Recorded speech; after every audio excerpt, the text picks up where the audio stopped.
Hello. Yes, I'm recording two episodes in one night because it's a short one anyway. I can talk a wee bit longer. And if I make like 1 hour, something like that, I would just record once because talking is tired.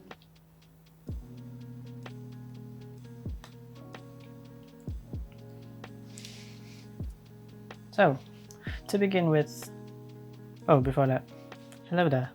You're listening to Zolimoli's Thoughts and Knots podcast entry number 3. And I mean, I should really record what I'm drawing, but then I cannot focus two things at once. So it's okay. And once again, this will not be used on this episode because I want to start with something positive and not start with something depressing. I mean, I could, but then if I talk about negative, no one's gonna listen, is what I think. Shouldn't. See, I don't really learn. Whatever I say to someone, like an advice, I don't really follow myself.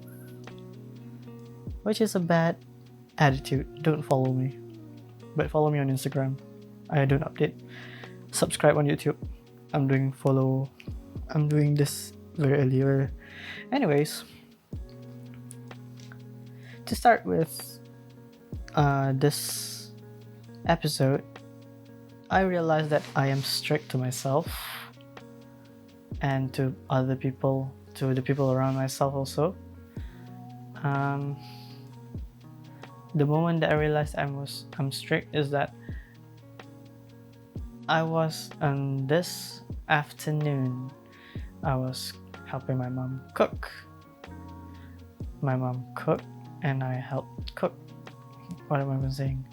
Anyways, I was like washing the rice, and then usually I would do it on my own, but then I realized that I can't. However, I also cannot do it same way how I cannot draw and talk at the same time. It's the same way I cannot masak nasi and then follow orders that my mom want me to do. But then it's not really what my mom wanted me to do. It's just that I needed to help whatever she's doing so that she doesn't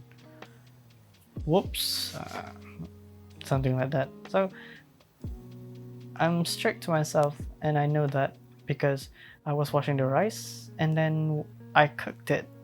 But what I didn't realize is that I forgot to put water. I forgot to include water, so I ended up cooking dry rice. But it was salvageable. Still okay.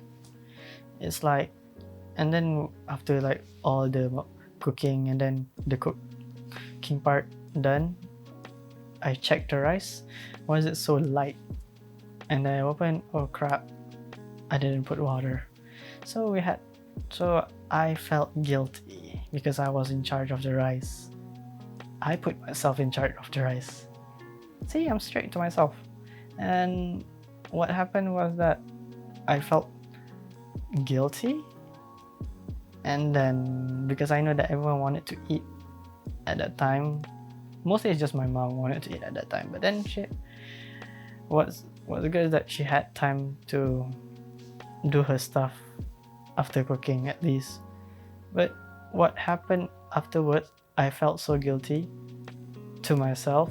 I stressed myself with guilt that I felt that I wanted to a point where I felt I wanna puke. Yeah. Stress, guilt, puke is a thing. Yes, it's a thing. So don't be me. Try not to stress yourself with things that aren't supposed to be. Just, But how I de-stress myself is that I joked about it. Kind of joked, but in a very stoic way, where I told my brother, like, if the rice doesn't nasi tak rasa sedap sangat, or would rasa a bit weird because I cooked the rice first without putting water. I mean, if you admit to a guilt or wrongdoing that you did, I mean, sometimes it's just very, I mean, it's okay, but then if you feel bad about it, you just say it out loud because it eases your heart, your inner self. Anyway, toxic positivity. Yeah, I mean, toxic positivity is something also, it's real. I mean, you may think that being toxic by being negative is like too bad. Toxic positivity is somehow, I think, is worse. It's the same as how to explain what toxic positivity looks like or feel like. Imagine you're bleeding to death and then someone says, it's okay, you're gonna be all right, you will live, and then leave you bleeding. I mean, it's a very gore example that I can give, but it's the first thing that came through my mind. So, take it and go. Toxic positivity happens when you're the type of person that says yes to everything and you can't say no, and the environment around you is like, everything's gonna be alright, everything's gonna be okay, the world's not gonna end. I mean, those kind of positivity is good to, to be around. However, if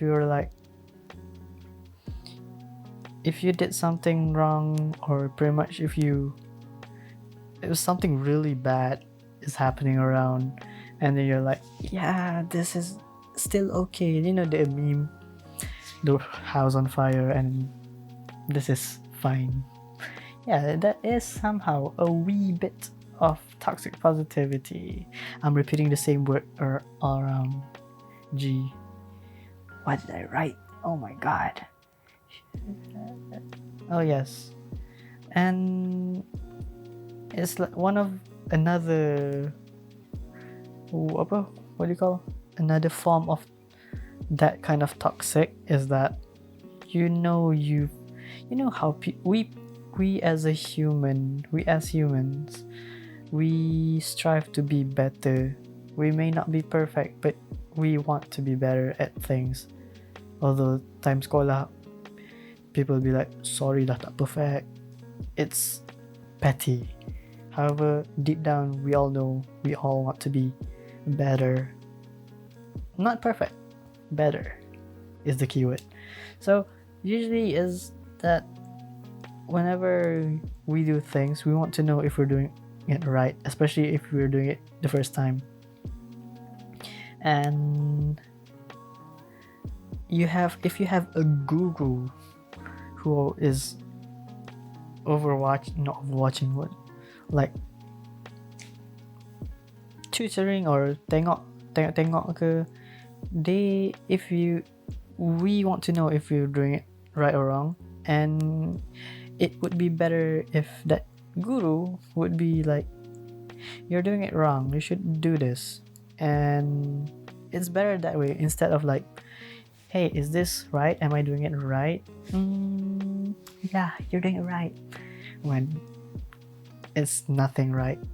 And the moment it's the process, during the process is how do I say, when, for example, you're cooking, it's always cooking because COVID, staying at home made me cook, and I want to know how to cook better.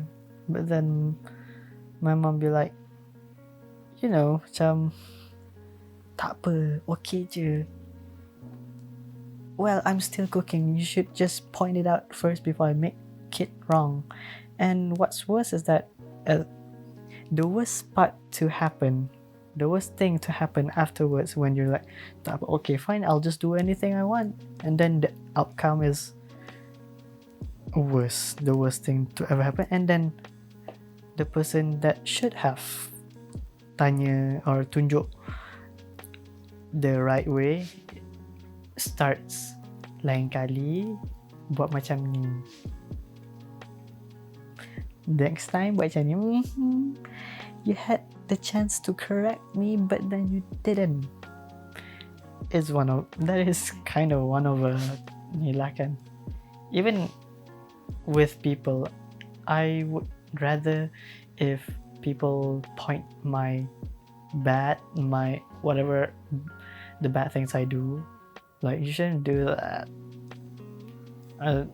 Depending on the circumstances and the depending on the time or depending on whatever I'm facing or whatever I'm in, like I could do bad things and then just want to release some stress because I'm way too much of a too goody shoes kind of person somehow. Wait, where was I? Oh my god, I can't read what I write. Oh yes, as a follow-up is that as much as I want people to correct me for the things that I do wrong, some different people have different way of coping. Mine is that I'm emotional, but I want to be better. My face, I cannot control.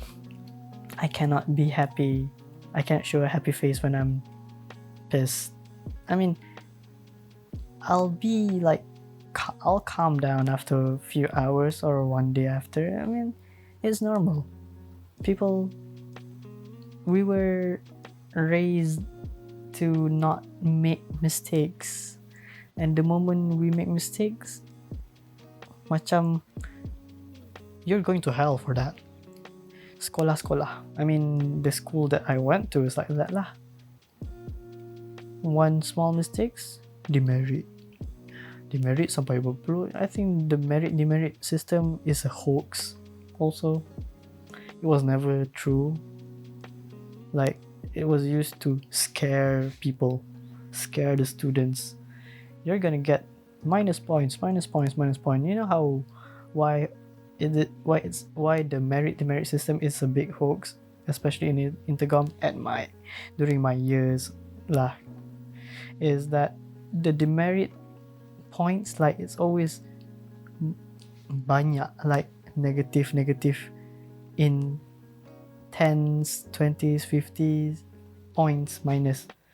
And if you're doing things, the good things, no one's gonna look at it first. Second is that, how do I say, the points that they give, the merit that they give would be less than 10. So the system is a hoax. It's used to scare students, and it is used to show who's the boss, which is the teachers. Oh, if I have to share one thing, is that I still hate my counselor. I mean, there are a lot of things that I hate. But then there's one time during SPM, me being in the technical stream, I can say my class is hated every year. Like the technical stream every year, even seniors or junior, I mean the juniors, 1 year only because technical stream gone already. So every senior and even us, our class is hated for us being us, because I don't know, we were called, our class name is Jabir Al-Hayyan. We shorten it to JH. And then you know what the teachers call? Jahannam. So much of a, what do you call?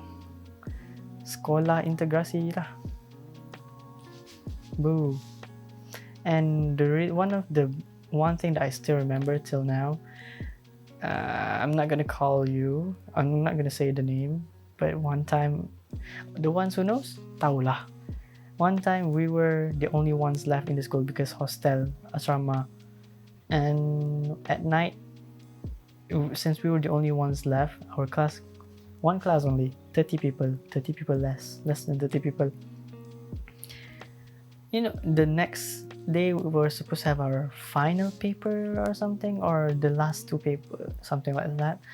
And the surprising, you know how people should give like, well, you know what guys, good luck, you guys can do it, few more papers and you're gone, bye bye. I mean, that's a cool way to, I mean, that's still okay lah. And instead you give a pep talk, you give a pep talk about, you know what, you guys, you know what we call you guys in the, among the teachers, Jahannam. I'm like, wow, in the surah also you talk about that. So it's like, wow. So that is, I'm not sure that's toxic positivity or is just being toxic. Yeah, school is a hoax. Anyways, I don't know how long I've been talking, and if you're listening to this on YouTube, or if you agree to some of the things that I said, leave a like, subscribe, and just hit that notification bell button so that you don't miss the next episode of Zolimoli's Thoughts and Knots. Follow me on Instagram, Zolimoli, Twitch. Sometimes I stream art and games, so you don't want to miss. I say sometimes because I do it as a hobby. I don't do it every day. Zolimoli46 on Twitch. And if you're listening to this on Spotify or iTunes, if you can leave a like or just follow, because I need to know who is listening and following. The more people, the better. Oh, and also if you think that whatever I'm saying is like, oh, this guy is kind of saying some things true, and oh, true, share it. Because I need more viewers, more people to listen. I need to make something out of YouTube also. See, being truthful is okay. And that is all. Sorry, Woody.